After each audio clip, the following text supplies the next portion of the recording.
Most of you will know that I rarely stand behind a podium, so I'm feeling a little stressed right here. I probably will walk around a little bit. But first of all, I'd like to say good afternoon, and I'm delighted to see so many of you. Actually surprised, because if I said I was going to be talking about the future, I'd expect to see a whole lot more people. But talking about the past, usually people wonder, well, what on earth can you say about the past? But I want to talk today about the humanities. And the question is whether or not the past really matters. And I want to ask some questions to sort of get you thinking. And then I'd like to spend some time talking about something that I have been very, very passionate about for at least 20 years or so. As you may have heard, I thought it was interesting when you said I'm forbiddably educated. I like to think that all of us here are here because we want to study the past so that we can navigate the future and navigate the present so that we can get to the future. So when we talk about being educated, I've spent most of my life studying the humanities and coming to the conclusion that indeed the past does matter. How many of you were able to vote in the last election? Did any of you wonder about the forum that President Barack Obama used when he was campaigning? The town meetings? Did you know that that's part of the past? Did any of you think about the role of the public humanities when he was running? He put forth many, many topics, and most often he asked people in the audience what they thought. That's a model from the past. How many of you have been to Mystic Seaport? How many of you have seen the ship Amistad? How many have seen the movie? How many have been to your town's historical society lately? Notice the age gaps.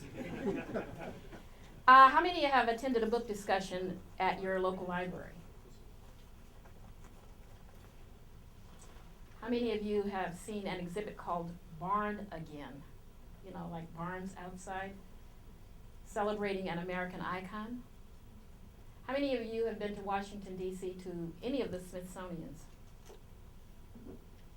Did you know that in Connecticut we sponsor Smithsonian traveling exhibits? How many of you have been to the Harriet Beecher Stowe House? How many know who Harriet Beecher Stowe was? That's probably a better question. How many have been to the Mark Twain House? How many have been to the New Haven Museum and Historical Society? How many have been to any of Yale's museums?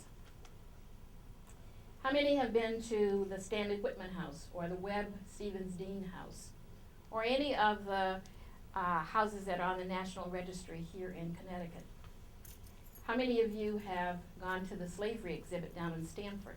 How many of you knew that we had slaves in Stamford? And how many of you have any information about the witchcraft trials in 17th century Connecticut?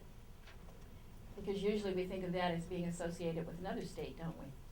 Salem, Massachusetts. If you've heard about the ECHO project that allows us to access Connecticut history and to make the stories and the personalities of our past accessible with the click of a mouse, then you know something about Connecticut Humanities. Or if you've watched any of the television documentaries about the populations that are so diverse here and the industries in Connecticut on CPT, Connecticut Public Television, Connecticut Experience, then you know something about the humanities.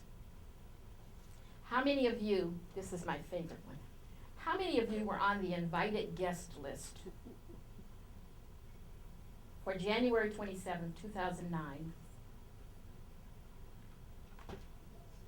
for an exhibit that I know young people would love, and as my kids say, BAM, She Shoots, the history of women's basketball in Connecticut. That's the humanities. And I say the invited guest list. I didn't go, by the way. But the invited guest list, because you did have to be invited to go to the reception. But guess what? You can go to the exhibit because it lasts for an entire year. It lasts into 2010. Would you ever have thought that this was a part of the humanities? When we think of athletics, do we think of the humanities? If you answer yes to any of the questions that I asked previously, then you've answered the ultimate question for today. Does the past matter? The past not only matters, but indeed it is our answer today because you have been a participant or a visitor to some aspect of the Connecticut Humanities Council. You've either been to a program, an exhibition, a lecture, you've been a part of an organization, or you've been to a collaboration between the Humanities Council and some other entity. So when Hanko asked me what I wanted to talk about today, I said I want to talk about the humanities because as an English major undergrad, that's what we thought we were talking about. But most recently at Trinity College, the president there was asked, so what can you do with a history major? And I thought about it and I asked myself, so what can you do with an English major? A better question is, what does a history major do? What does an English major do? What can an English major do? What can a humanities major do? They can do almost anything because they know something about the past, they know how to apply it critically to the present, and they can help make reasoned decisions about the future. I became interested in the Humanities Council several years ago, and I decided to actualize my passion for the humanities by working on the Humanities Council. And I said that I would talk about one of my colleagues today, Dr. David Sloan, who usually is here with the banjo doing an imitation, a literary imitation of somebody else. And it was Dr. Sloan that got me interested in the Connecticut Humanities Council. I keep talking about the council because they are the entity that really takes care of all of those things that I was just asking you about. How many of you have heard of the National Endowment for the Humanities? We call it NEH. It is the umbrella organization for the state-affiliated councils. Our Humanities Council is the third largest in the nation. I find that fascinating because you know how small we are as a state, right? We're the third largest in the nation. It means that we really value the humanities here. We are both a grant maker and a program initiator. If you know anything about Benedict Arnold or Sam Colt, the gun, Arthur Miller, Marian Anderson, Eugene O'Neill, those are all people who are from Connecticut and have made Connecticut famous. They're a part of who we are. So the National Endowment for the Humanities really is a part of an umbrella that allows us to look nationally, but more importantly, they allow us to look locally. In November, I attended the 2008 National Humanities Conference in Washington, D.C., and the theme of the conference was Imagining the World. That may sound a little unusual because I think most of us associate the humanities with the reading of great books and the studying of history and cultures, but Albert Einstein said, imagination is more important than knowledge. So our national conference theme there was as follows, and I just want to talk about it because it gives a definition. The humanities are more than a field of knowledge. The humanities provide us with a vibrant chronicle of human imagination, our songs, our stories, our spirituals, our moments of great enlightenment, our boldest experiments, as well as our deep regrets and failures. In addition to exploring the best and the worst of our collective history, the humanities, specifically the public humanities, can also be the catalyst that help us imagine our collective future. How do we deal with the persistent challenges, the cultural chasms, and the radical changes that face us today as communities, as a nation, and as a planet? And I just want to say here as an aside that probably all of us have talked about our global connections, but none of us could have imagined them. None of us could have imagined what would happen with the economy, and none of us could imagine how interconnected we are. It's not that the United States has economic problems, it's that the entire world is connected, and we all do. And so we have to understand something about our commonalities so that we can think about our differences. The humanities really on this campus may be defined a little bit differently than originally defined by Congress. And I want to talk about the definition that Congress uses because I think you'll find it interesting. In 1965, Congress passed the National Foundation on the Arts and Humanities Act. That created the National Endowment for the Humanities, or NEH. Here is the way Congress identifies the humanities: history, literature, language, linguistics, jurisprudence or law, philosophy, ethics, archaeology, comparative religion, the history and criticism of the arts, and those aspects of the social sciences that employ historical and philosophical approaches. So guess what? In 1971, the state councils were mandated. And why were they mandated? Because nobody could cover all of that. And so in 1971, and I don't see him here, but Dr. Larry DeNardis was the person who was in Congress who introduced the bill for the state of Connecticut to create the Connecticut Humanities Council. I don't know how many of you knew that. And he now currently serves on the council. So he has always been a supporter. The council here in Connecticut started with a budget of $350,000. Today our budget is over $4 million. We grant about $2 million. And sometimes my students ask me, do I have another life? And indeed I do. It is with the Humanities Council. It takes a lot of time to work with staff to make certain that we grant over $2 million worth of proposals in this particular state, so that basically we capture the history and the literature of the state. We don't try to do all of those other definitions. We capture the history and the literature of the state through the context of culture and heritage. And so that said, we do have a mission statement, and I handed out some of the profiles. I had brought some, but certainly did not expect as many people as I see today. But the humanities in Connecticut reflect what we want to know about fundamental questions of value, of purpose, of meaning. What does it mean to live in Connecticut? What does it mean to be a part of Connecticut?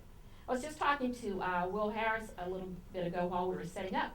And we were saying that one of the things that we know it means to live in Connecticut is that if, as you ride around, you'll notice that there are lots of things that are significant for Connecticut. They're also significant for New England. But how many of you have noticed the stone walls in Connecticut?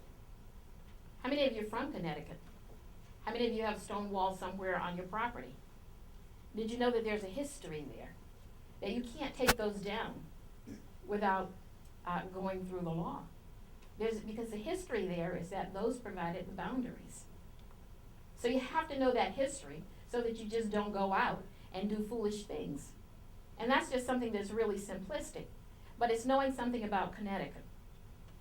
The Connecticut Humanities Council, if you will notice, I have placed up on the screen, really explores the world's great stories. And I'm going to come from behind the mic because I don't think that I'll need it anymore. So hopefully I'm mic'd enough. The CHC is state-based, and here are a couple of things. I want to go through some slides because I want to talk about things that we do, but I mostly want to talk about things that you can do. I know that you were probably thinking today when you came, you were going to hear me talk about the philosophy behind the humanities and why we study what we study. I don't want to talk about that. I want to talk about how you as students and faculty and staff can perpetuate the humanities. How can you pass those on to your own kids? Because that's important. And you have access to so much more knowledge and information than most people my age have ever had because of technology. And so when we talk about the humanities now, what we're really talking about is the fact that we're not a state agency, so that means that we're not beholden to anybody, which is wonderful. So when a grant proposal comes through, let's say from Mystic Seaport, we don't really have to worry about the politics of that, which really makes a difference. We're able to look at the grant without thinking about who handed it in. We focus on public programs. We focus on just history and literature, but we do it in terms of culture. We also, as I said, are the third largest in the nation. And that is significant. Why do you think that might be significant? In today's economy, where the federal government is looking at places to put its money, where the governor is looking for places to cut, so far, so good. Because we are so large and because we have a track record of actually doing things that are significant. What are some of the things that we do? There is something called a Revitalization Fund. Just recently, we've discovered that more and more young people do not go to the museums, and when they go, they don't want to see the same thing. That makes sense, right? Also, when they go, they don't want to just walk around and read the plaques. What do you think young people want to do? You go to a museum, what do you want to do? Tim, what do you want to do? What would be one thing you want to do? Thank you. Interact and touch the stuff. There is category 1, and you will see almost $1 million there. Why? Because we figured out by asking people like Tim, what is it you want to do? Why is it important that young people, that we cater really to young people? Because we want to keep you coming back. And so it's important that you are able to walk around and interact. And so just recently, I just happen to live across the street from the seaport, so I go there all the time, Mystic Seaport. And just recently, they came up with a new exhibit, very, very interactive, and it's about Eskimos. Now, what does that have to do with Connecticut? Well, they had to make it interactive. Even though we get a lot of snow and ice, we don't have igloos. So guess what they did? They built an igloo. That's a part of the exhibit. And guess what, Tim? You can go in. You can go. You can feel the igloo. You can feel the skins. You can ask questions, answer questions. Very, very interactive. It's revitalization, because what we're interested in doing is keeping you coming and having you come back. Some of you also, if you're in English, receive tickets for Long Wharf. How many of you have attended plays at Long Wharf? How many of you have attended plays at Hartford Stage? Sometimes there are discussion groups that are held there. The Connecticut Humanities Council helps to fund some of those. So we do the education piece, we do the museum piece, we do the historical societies piece. How many of you have visited any of the old houses? You know, the old houses that only have 4 rooms? You go in and the house is huge, and it's plank outside, and you think this must have been a beautiful house back in the 1800s. And then you walk in, and it has 1 room here, 1 room here. You go upstairs, 1 room here, 1 room here. Have you ever wondered how we maintain those? Have you ever wondered who maintains those? Where do people get the money to maintain those? Most of the time, grants come into the Humanities Council, and that's how they're preserved. So there's about $1 million there. And I'm just talking about this because actually, if you work and you have tax money, your tax money helps to pay for this. The next 2 go hand in hand, and there's about another $500,000 there, a little bit more, about $750,000 there. How many of you have heard of No Child Left Behind? I'm loving this because almost everybody in the audience has heard of everything that I'm asking, so this is great. I don't feel like I'm talking about something that you've never heard of. No Child Left Behind mandated that certain programs be put into schools so that students could pass mastery tests. So we have 2 sets of programs that address that. One is our resource center and the online, the history online piece. And then when I talk about the reading programs, that's a second piece of it. But the resource center is for people in the community who run museums to come in and ask questions.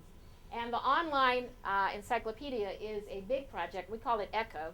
And if you have your profile book, the ECHO project ultimately is worth millions of dollars.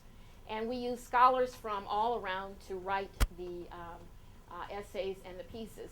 You can go online and see it now because it's going live in May. Even though it says here that it will be launched in 2010, a prototype is going live in May, so you can look at it. Now, this one is a more interesting one. We make a big distinction. What do you think is the difference between cultural heritage and the arts? What would be the difference? What do you think would come under the heading of cultural heritage? And then what would come under the heading of the arts? Because they're not the same. And by the way, the Humanities Council makes a distinction between the arts and the humanities. A big distinction. Why do you think that is? Because the arts sometimes will give you some of the history, but they don't necessarily bring the literature into play at the same time. And so most often, we will donate $100,000 here to partner with the Greater Hartford Arts Council so that we do bring the two together. So that when funding is given, people know exactly who they're giving the funds to. And then I'll just quickly run through these because I want to leave some time for questions, and I want to make certain that I cover some other things. When I ask about No Child Left Behind, we also sponsor reading programs.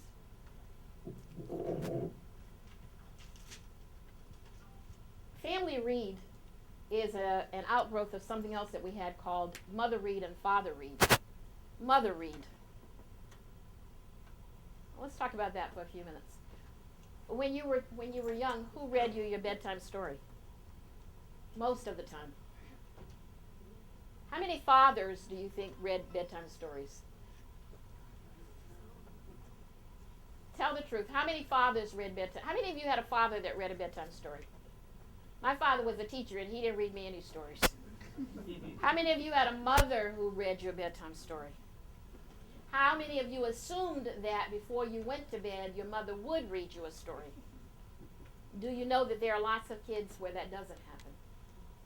And so this particular program is a literacy program. It's a family literacy program to teach parents how to read to their sons and daughters. There's a twist to this one. This one actually comes out of social service agencies in Waterbury and New Haven and Hartford, inner city primarily, and New London. But we also have gone into York Correctional. You know what that is, right? Niantic. Why would we go there? Because it's a woman's prison. What should happen, or what would you like to have happen when women come out of prison? They're going to go back, we hope, to their families. And so what we'd like to be able to do is to give them some skills to use when they go back. So a part of that program goes to women in prison, even though it doesn't say that on the slide. One of our biggest programs, cheapest programs, or two of our bigger programs, very cheap. I say cheap because the amount of money there is minor. It's minuscule. But those are programs where we go into the schools and we do book voyagers. We give the books. We teach kids how to read outside of school. We go into boys' clubs, girls' clubs, places that are after school places. And we also go into the schools. We go into Hartford. We go into London. We go into a bunch of places. Now, this one I think is more interesting. Have you ever thought that learning is for a lifetime? Literature for a lifetime. When I asked the question about how many of you have gone into your library and you've gone to a discussion that was led by a professor, I learned about Dr. Pepin, who happens to be here today. I learned about Dr. Pepin before I came to UNH and before I joined the Humanities Council, before I was appointed, because I didn't join. I wish I could say that. It's not a club. But before I was appointed. But I learned about Dr. Pepin because Literature for a Lifetime uses scholars from colleges, and Dr. Sloan. They use scholars from colleges to lead discussions in libraries. And they are adult-led discussions. So some of you may have attended, but you may not have even known that's what you were doing. And then on this last slide, the important thing here is that the state of Connecticut gives us most of our money, but another huge chunk of it comes from the Endowment, from the NEH. Very, very little of it comes from other foundations. And so I just wanted to add that because I think sometimes when we're thinking of where we get our funds from, we are perhaps thinking that the humanities are so broad-based, they must come from some place that is more global. They actually don't. They come from areas in which your tax money goes to work. And that's probably one of the more important things to be noticed there. There are a couple of other programs that I want to talk about very briefly that we don't do anymore, but I think you'll find interesting. How many of you, and I always ask these questions, how many of you would like to have a doctor work on you that knows nothing about the humanities? Why do you care? Don't you just want the doctor to know the medicine and to save you? Why does a doctor need to know about the humanities? I want him to know what he's saving. You want him to know what he's saving. Thank you, Will. Thank you, Will. Thank you, Will. That's an awesome. Absolutely. Why else would you want a doctor to know about the humanities? And that's absolutely one reason. Why else would you want a doctor to know about the humanities? Yes? We would like to know what she or he is saying. We would like to know what she or he is saying and why. And some kind of context for it. You want a context for it. Yes? I think the more you know about the humanities, the more compassionate you can be. Thank you. I would like for the doctor not to just tell me that I have something seriously wrong, but to have some compassion when he or she talks to me. Where do you get that from? What did Einstein say? Imagination and knowledge have a connection, but one does not work without the other, does it not?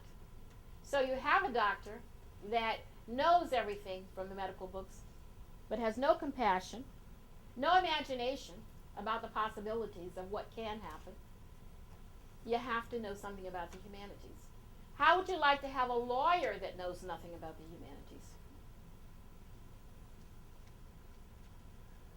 You haven't thought about it. Because I don't usually walk around thinking, I don't walk around saying, gee, I wish I had a lawyer that knew about the humanities. On the other hand, if you are, how many of you are CJ majors? How many of you wonder why you take the humanities? Be honest. Why do you need to know about the humanities if you're in CJ?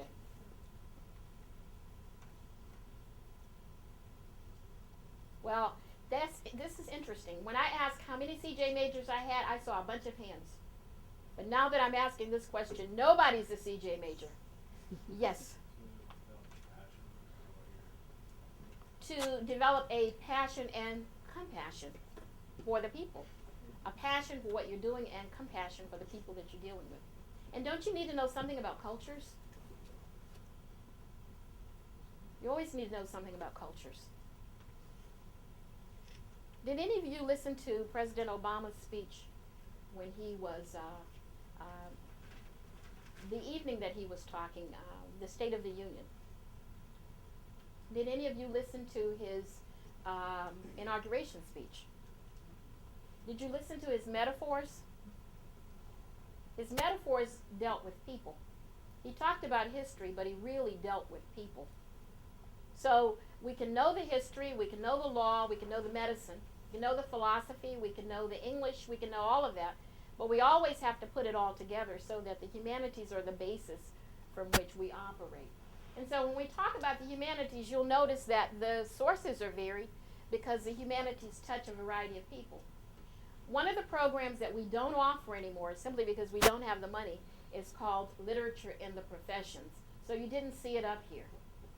But we used to offer that program, and guess where we offered it? At UConn Medical School, in Bridgeport, at the hospital there. Why? Because the doctors there would meet regularly so that they could read great books and talk about them. And we usually don't think of medical people doing that. We just say, go in and heal me. Take care of whatever it is I have. I don't want to know the rest of it, just take care of it. But we do a lot of that. And then the last program that is new for us, and those of you who are a little bit younger probably won't even care about this, but I've got some people that sort of look like they're close to me on the few rows over here. We have a new program called, called Reflections in Retirement. And it's for people who are, I want to say 60 plus. So 60 plus means that we assume that when you are retired, you'll want to know something about the humanities. How do we figure out what you'll want to know? We did a survey, of course. We had UConn do the survey. And what we did was to find out some of the cultural needs that those people will have. And notice I say those, I'm not including myself. But some of the cultural needs that those people will have. And some of the desires that we thought we might be able to give them. one of the questions, well, let me go back and put this into a different context. In 1991, 2, 3, the years go by, I was asked if I would join the Connecticut Humanities Council on the recommendation of one of my colleagues, Dr. Sloan. You can serve on the council for 3 consecutive terms of 2 years each, which I did. And I served as well as I could. But one of the things I tried to do was to become familiar with what the humanities are about. At the end of that term, I went off because you have to. And I understand, I just found this out, I didn't know it before. But typically, you may not go back onto the council. Only twice in the history of the council has somebody been asked to go back on. I went back on at the request of the council because I love what they do. And so I am in the middle of my second term, I guess. I don't keep count, I just go to the meetings. But I've served on their application review committee, so I know where the millions of dollars go. Served on their program initiatives committee, so I've helped to bring in the new urban reading initiative that we have, which is a $300,000 piece that we just got funded for. And I served as their vice chair and now as their chair for the state. And it is something that I do have a passion for. Now I want to put that into a different perspective as I close because I've talked enough and I want to make certain that hopefully you have some questions. Here's why it means so much to me. About 20 years ago, and it doesn't seem like it was 20, but it was. About 20 years ago, a relative of mine took the job as executive director of the Smithsonian Museum of American History. And I asked how many had been to any parts of the Smithsonian. In Washington, D.C., he was the first African American to do so. Not because he was the director, but because it was a timely topic. The museum decided to do an exhibition entitled From Field to Factory. And if you're taking my African American Lit class, or if you've taken any of the honors courses that Professor Davis and I have taught, you will know that between 1919 and 1940, we had a great rebirth in Harlem called the Harlem Renaissance. How many of you have heard of the Harlem Renaissance? Certainly that's a part of the humanities. Well, the Harlem Renaissance didn't just happen. It happened because African Americans migrated from different parts of the country, but primarily from the South. And they migrated along the routes of the rivers. And so if you lived in the South around Tennessee, you migrated up the Mississippi to places in Chicago. And some of you will sit there and you'll know what I'm talking about because you have relatives that followed that path. For those who lived in South Carolina and North Carolina, most often they migrated to New York, New Jersey, to the Northeast. Not a lot of us migrated to New England, but some of us did. But during that particular time that my cousin was taking the job, he was doing some research on the Great Migration. It became a permanent Smithsonian exhibition. And it became important to me because the exhibition featured my father's family. Now, I don't know if any of you have ever seen your history on display, but I will tell you this. It is really freaky when you go to the museum and you see a wax figure that looks like your favorite aunt. And that's what happened. So, some of you may have heard this if you've been in my classes. If you've heard it, just pretend you haven't. If you haven't heard it yet, because we haven't gotten to it yet in class, be ready. I'll talk about it tomorrow. But at any rate, the Great Migration took place, and my father's family had 14 in their family, 3 sets of twins. And of course, my father's mother died before she was 40. She would have had to have died because who could have that many kids? And as my father says, they had it because they didn't have TV. But to make a long story short, the exhibition was researched and it was set up at the Smithsonian. We went to the grand opening. It was sponsored by Delta Sigma Theta, Coca-Cola, and some other industries and organizations. And it was quite an affair. In order to set up the exhibition, they actually had to research these 14 people. And I come from a very tight-knit family, so we knew the history. And this is the purpose of knowing your past. We knew the history. The two oldest kids out of the 14 never completed college. However, they migrated from South Carolina to New York and helped the others to complete. So that means that 12 of them, without a mother or a father, completed college. They had a stepfather, they had a stepmother. 2 of them used the GI Bill to buy a house. That would have been my father and his brother. And they used that house, which was close to a college campus, as sort of a dormitory. And that's where the other sisters and brothers all lived as they finished college. So when students tell me that you can't find the money to go to school, I don't believe you. You can always find the money. You might have to look a little bit harder, but you have to know your past. So in knowing my past, it became obvious to me that the humanities happened to be the vehicle through which I could remember things. And so I carry these around. I show them in class all the time. Usually when there is an exhibition that's a permanent exhibition, there are books that accompany it.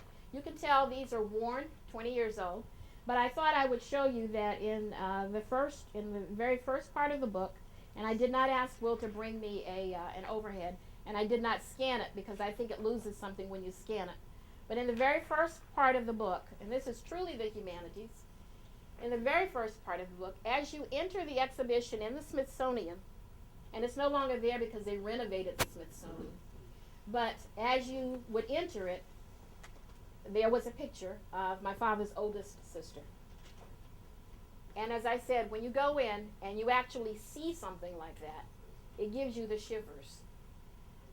The piece that I saw that really made me wonder about things was this one. And this one was a wax representation of my father's sister. Now, I don't know if you know anything about museums and how wax figures are made, but you go and you sit, and they actually pour the mold. So this one, down to the hands on the figure, looks exactly like my aunt. And so, you know, and when you're in the Smithsonian, you're walking around and you see the various panels, and each panel looks more real than the other.